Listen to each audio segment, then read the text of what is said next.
at the sewing studio here, and in this video I am going to talk you through the Janome 423S sewing machine. I'm going to show you all its features, show you everything that comes in the box with the machine, get it plugged in, show you how to thread it, show you its capabilities, and then talk a bit about warranty and support. So the Janome 423S is a mechanical sewing machine, and it has 6 inches of space to the right of the needle. It's got a metal body down here, so it's nice and sturdy and has the ability to cope with thicker fabrics as well as the delicate ones too. It's got 25 different stitch options, and those are all listed on the front of the machine here for you. So you've got all your standard utility stitches and then stretch versions of those stitches as well, and they're all easily selected with this dial here. You also have one style of buttonhole, but that is an automatic one-step buttonhole, so nice and easy. And you can alter the length and the width of your stitch, and that's with these sliders here. And this machine has a maximum stitch width of 5mm and a maximum stitch length of 4mm. So obviously you've got your reverse lever here, so you can secure your stitches. Also has a really handy built-in needle threader to help you thread the eye of the needle.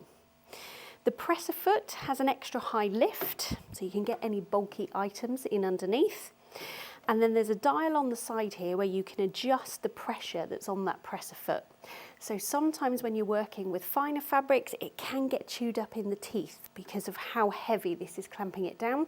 So you can slacken that back to help them feed through consistently and give nice results. Now these teeth can be dropped as well for any kind of free motion work. The bobbin is a front-loading bobbin, so you just drop the cover and then you have access to that. Again, I'll show you how to thread that once we get to the sewing section. And then once this tray is off, you have your free arm for sewing cuffs, hems, things like that. And if I pop that back on, there's a nice bit of storage in here for all the accessories that come with the machine. Those comprise of the standard foot that will already be on the machine when it arrives, a zip foot, one for rolled hems, a hem guide to do a blind hem, and your one-step buttonhole foot. It also comes with a range of accessories and an instruction book, your combined power lead and foot pedal, and also a hard cover. This machine weighs just under 7.5 kilos, so it's not the lightest, but that is down to, as I say, the metal body and the metal components in the machine that make it more hard wearing. But this will help to protect it when you're out and about transporting it, and also when you're storing it away. So let's get it plugged in. I'll show you how to thread it and we'll do some sewing. To thread the machine, just want to bring up one of the spool pins, pop the thread on top, and then everything is numbered for you. So you want to go in number 1, around number 2. Now at this point I can see that the take-up lever isn't there for me to put the thread in. So I'm just going to turn the hand wheel towards me until it appears at the top. And then you can go from right to left and the thread is in the front of that then. You want to come back down. Number 4 is this guide here. And then the last one, number 5, is the guide just above the needle. There is a second guide there and a second spool pin for if you were using a twin needle. Now for the needle threader, it's really important that the needle's in the right position because these come down to the exact spot every single time. And for this particular machine, it's when the needle's in its highest position. So I'm just going to turn the hand wheel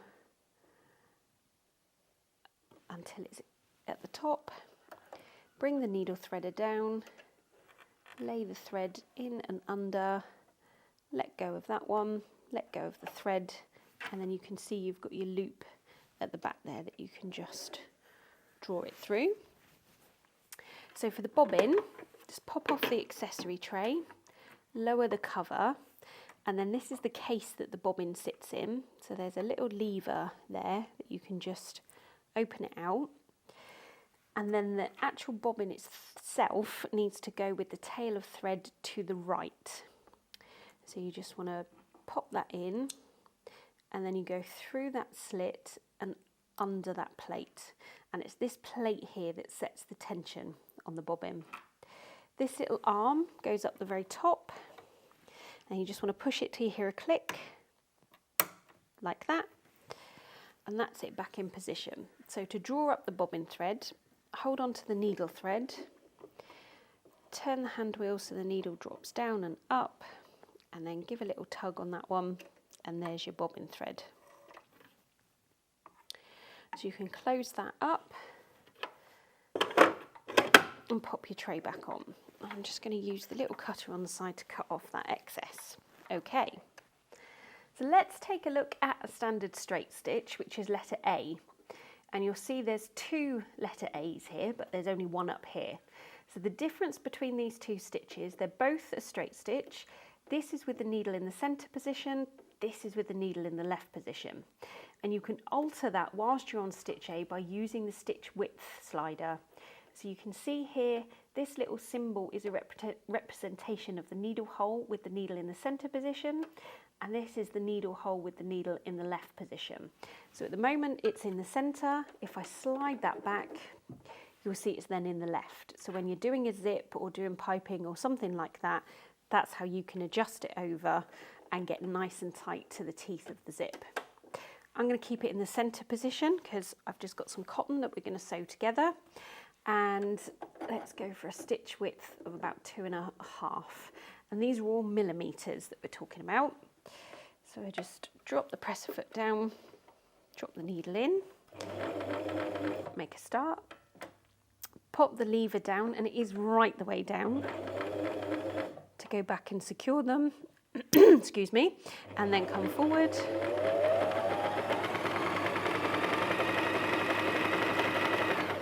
And I went right up to top speed there for you, and with this machine that's 800 stitches per minute. We'll just secure those. Okay. Take that out. And that's your standard straight stitch on the top and then on the bottom. So to choose a different stitch, let's go for a zigzag here. So we can see this is letter C. So you're very simply just moving the dial so it's on letter C, and now we're on a zigzag. We're on the maximum stitch width of 5 at the moment, and I'll keep it on a stitch length of 2.4. And that's going to sew quite a wide stitch at a medium length. And obviously you can adjust that. So let's go down to 3. So it's narrower in width, narrower in width. And then let's have it just slightly longer in length. And then the opposite of that, you could go quite short on your length and a little bit wider. And this is really good for things like doing a plique.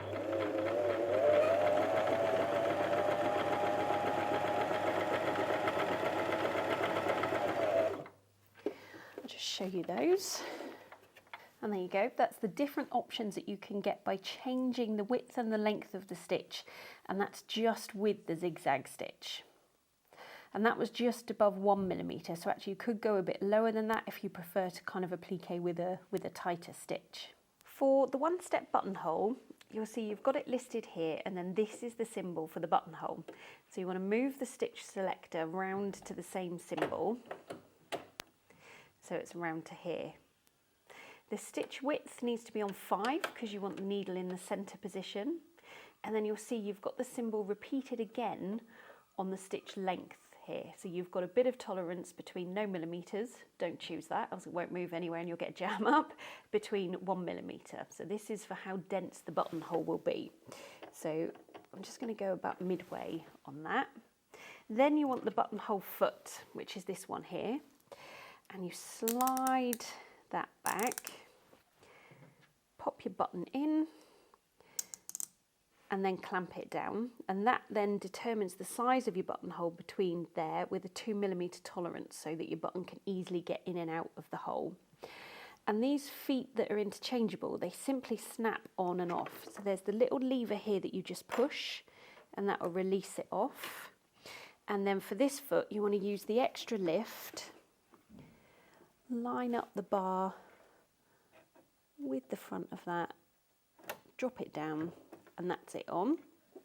The next thing you want to do is get the needle thread under the buttonhole foot. And the easiest way to do that is pop a piece of fabric underneath, drop the needle down and up, and then just pull your fabric in. Now, because I've already selected the buttonhole stitch, you'll see that's moved then. So as far as the machine's concerned, it's now started the stitch already. So I'm just going to go to reset and then back again. You can avoid that by doing all of this first and then selecting your buttonhole stitch, but it would still do it. It would just be one stitch less on your buttonhole, that's all. The last thing you need to do is bring this sensor down that's located behind the needle threader there. And then what happens is, as the machine's sewing, the back of the foot hits the sensor and it knows when to stop, do the bar tacks, and then come forward again. It's all very clever. So just pop your fabric in underneath. You might want to put a little mark of where you want the buttonhole to start. It sews it that way, and then there is a little window there that you can line that mark up with. So just drop your needle in and then sew about mid-speed because it's a lot neater.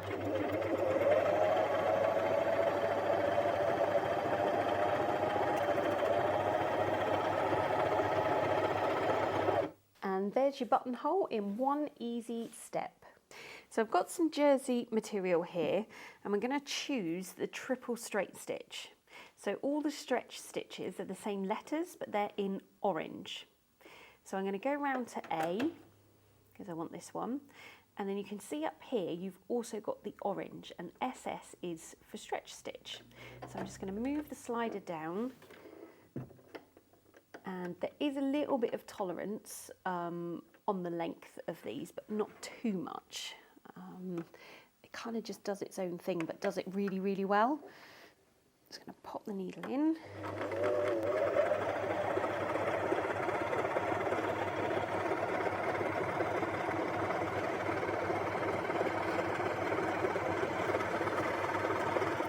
And you can see that's sewn that really nicely. It's laying lovely and flat. There's no waviness, and you can stretch the fabric that way with it.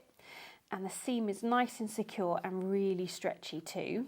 So lastly, let's take a look at the thicker side of fabrics. And I've got some denim here. So I'm going to pop a jeans needle in. And don't ever underestimate the right needle for the job. It really does, A, get the best out of the machine and also make a difference to the end result of your product. So just get that threaded.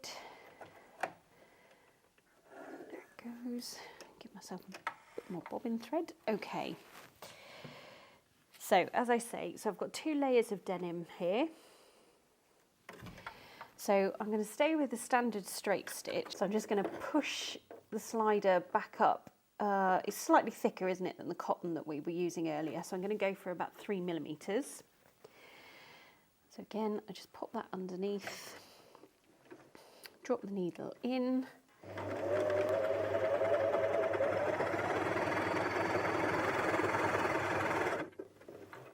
And it's handled that really well. It's nice and neat. There's no skip stitches. And the seam is secure. Double that over now and go through 4 layers. I'm not going to change any of the settings on the machine.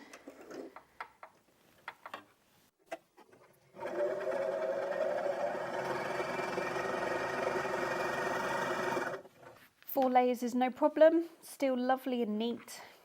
And the underside as well, and it's still secure. And this time, because it's quite thick now, I'm going to increase stitch length again, only 0.5 millimeter, and I'm going to reduce the amount of pressure that is applied on this foot. I could see when I was sewing just now, it started to sort of pucker on there. So if I reduce the pressure, that will help with that, and that's this dial on the side here. So it's on the maximum of 3 at the moment. And I'm just going to dial it back to number 2.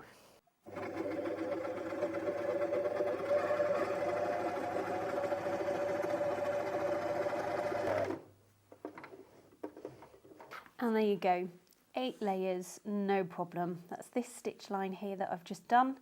No skip stitches, and the same along the bottom there, while still having a very nice secure seam. This machine comes with 2-year warranty.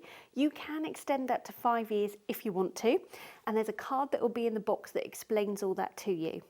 And we're here as well at the sewing studio to help you with anything that you might need with your new machine.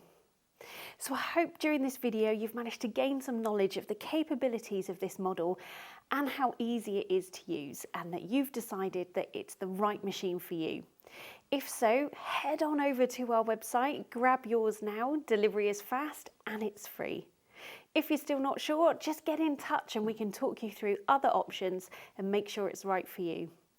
Thanks ever so much for watching, and I hope to see you again soon.